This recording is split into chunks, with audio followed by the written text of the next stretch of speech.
Hey, you're listening to Marketing Out Loud, a daily podcast where I share advice, stories, and insights to help you build a thriving professional services business. To subscribe to the show, visit marketingoutloud.fm. So at the time of this recording, it's the last week of January, and this will probably get released early February. But regardless, we can be reasonably confident that most people by now have fallen off the wagon of their New Year's resolutions. They went into January full steam ahead, wanted to make some real changes, business, life, family, relationships, health, nutrition, whatever it may be. And by now, you know, the gyms are a ghost town, or at least they're dwindling fast. Folks are disillusioned. They're not seeing the progress that they wanted to make. Their motivation's waning. Their inspiration is waning, and they're going back to their old ways.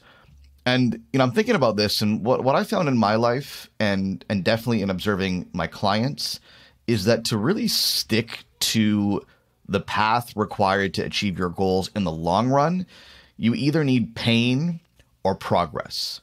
Okay, you either need pain or progress. Pain is definitely a powerful motivator. And, you know, when I interview folks on Forecast, one recurring theme that comes up over and over again is, you know what, I lost my job, or the recession hit hard, or my client pipeline dried up all of a sudden. And you know what, I had to do something. I had to take action because I needed the money. I needed to make a living. I needed to support my family. I had to do something. And you'll find this across the board. So many new business, entrepreneurial startup stories come from a place of pain, where something happens that's really painful, but then through that pain, you become motivated to make a change and do something to avoid that pain. The flip side of pain, though, is progress. So maybe things aren't going terribly bad for you. Maybe they're actually going kind of good, just not great. And that can be very, very dangerous. Pain isn't going to be a factor there because you're actually pretty comfortable, and the status quo is a dangerous thing, right? Once you get comfortable with how things are, it's really hard to work up the motivation to make a change. So if that's the case, then what you need to see progress. If you have a goal that you're working towards, then it can be tough to stay motivated unless you see yourself making progress towards that goal pretty early on. And that's the variable that we have some control over. Okay, you can't control the pain side, or at least you probably shouldn't control the pain side. If you inflict pain on yourself, then you've got serious problems. So don't try to play with that. If it happens, it happens. But the progress side of things, you can control to a certain extent. And the way that you do that is by helping yourself get some really quick early wins on your journey towards your goal. So where people go wrong is when they don't see early results, when they don't get quick wins, early January, middle of January after New Year's, then they lose steam and they just give up altogether. Whether that means explicitly giving up on the goal, which I think is rare, or more commonly just kind of not trying as hard, which is basically like giving up without admitting that you're a quitter. So I want you to think about a goal that you're working towards, and whether that's in your business or your personal life, it doesn't matter. But ask yourself, look, what can I do to get some really quick results? What can I do to make progress and to show progress towards that goal as fast as possible?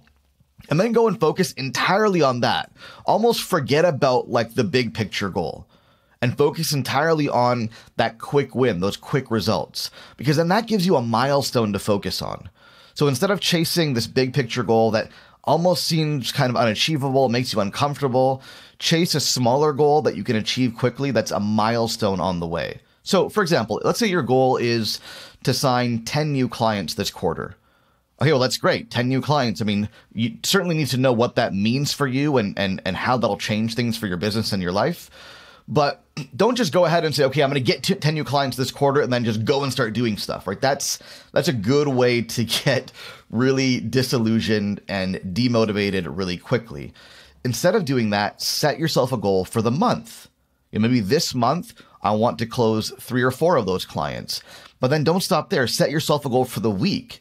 And maybe in the week, the goal isn't to sign a client. Maybe it's just to book phone calls, because you know that the more phone calls you book with prospects, the more clients you can nurture into a deal. So the more phone calls you book, the more clients you'll sign. And in that way, booking phone calls becomes a sign of progress. So you know that if you book phone calls, you're getting closer and closer to your goal. So maybe you'll go weeks without signing a new client, and that's fine. And if you're solely focused on, I need 10 new clients, and you go 2 or 3 weeks without a single client, you may get disillusioned very, very fast. And that may hinder your ability to keep taking action. But if your progress metric, if you will, is phone calls, and you know, okay, I'm booking phone calls, and that's a good sign. That means I'm making progress towards the goal, because if I book more phone calls, I'm going to win more clients. Then that'll keep you motivated. That'll give you the quick wins that you need early on to stay committed to the process. So that's my question to you, is think about the goal that you're trying to achieve in your business or in your life, and ask yourself, what can I do to get some quick wins? What can I do to get some early results to show me that I'm making progress? This is not all in vain. I'm not wasting my time. I'm making progress. I'm getting closer and closer and closer, bit by bit, step by step, drip by drip, to help keep you motivated for the long haul. Hey, thanks for listening. Do me a favor. If you like what you hear, go on iTunes and leave us a rating and a review, because it helps more people discover the show. Thanks so much.